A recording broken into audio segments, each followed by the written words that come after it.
Goeienaand en welkom by Laat Aand met Pastoor Brenda, 'n rustige plekkie aan die einde van die dag waar ons net vir 'n paar minute stil word by die Here, ons harte voor hom bring en onthou dat hy nog steeds naby is.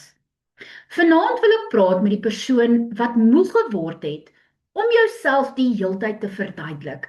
Miskien het jy al oor en oor probeer sê hoe jy voel. Jy het probeer verduidelik hoekom iets jou seermaak, wat jy bedoel het en wat regtig in jou hart aangaan. Maar eers raak 'n mens moeg.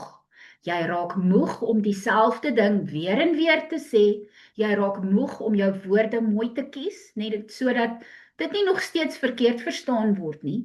Jy raak moeg om op eiers te loop. Jy raak moeg om jou hart oop te maak vir mense wat dit nie regtig sag sal hanteer nie.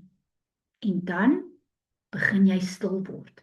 Nie omdat jy niks meer voel nie, nie omdat jy nie meer omgee nie, maar omdat jy agterkom, hierdie gesprek vat meer uit my uit, as wat dit gesond maak.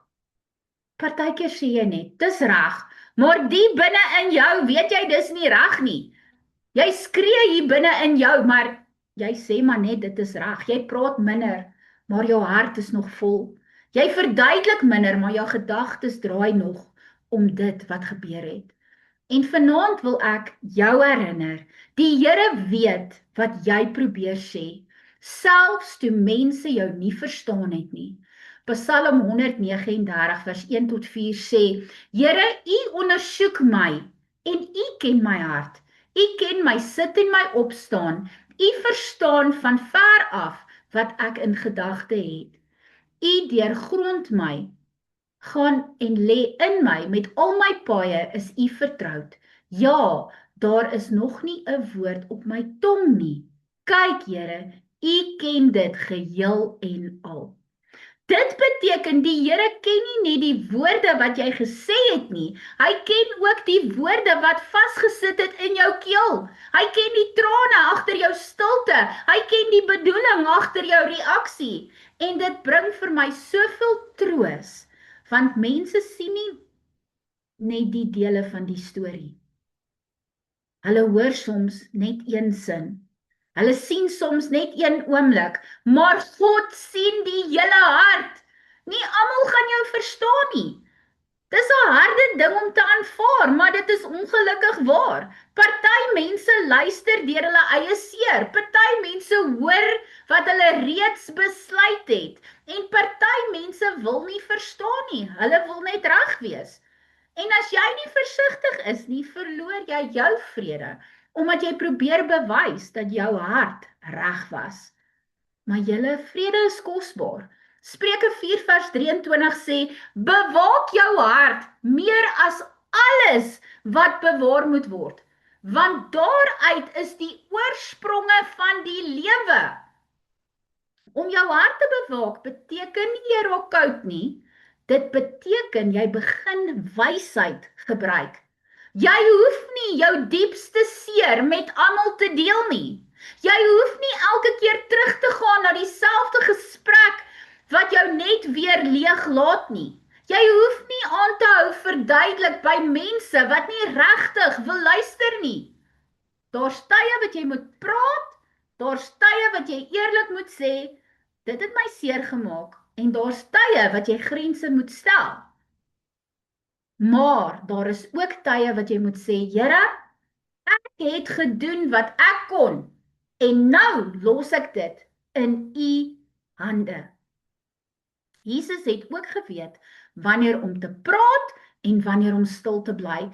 Daar was tye waar hy die waarheid reguit gesê het, maar daar was ook tye waar hy nie op elke beskuldiging gereageer het nie. Jesaja 53 vers 7 sê, hy is mishandel, maar hy het hom daaraan onderwerp en hy het nie sy mond oopgemaak nie.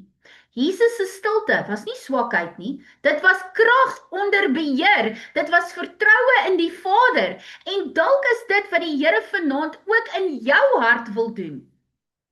Hy wil jou leer dat jy nie elke geveg met woorde hoef te wen nie. Nie elke misverstand verdien nog 'n lang verduideliking nie. Nie elke opinie moet jou vrede steel nie. Nie elke mens moet toegang tot jou hart hê nie. Eksodus 14 vers 14 sê, die Here sal vir julle veg en julle moet stil wees. Daardie stilte beteken nie jy gee op nie. Dit beteken jy vertrou God met dit wat jy nie meer self kan regmaak nie. Jy hoef nie alles oor en oor in jou kop terug te speel nie. Jy hoef nie vanaand te lê en te wonder hoe jy dit anders kon gesê het nie. Jy hoef nie jou waarde te meet aan wat iemand anders verstaan het van wat jy gesê het en wie jy is nie. Jou waarde lê in God se waarheid oor jou. En wanneer jy moeg geword het om jouself te verduidelik, kom sit net vir 'n oomblik by die Here. Sê vir hom, Here, ek is moeg. Ek het probeer praat, ek het probeer regmaak, maar nou het ek u vrede nodig.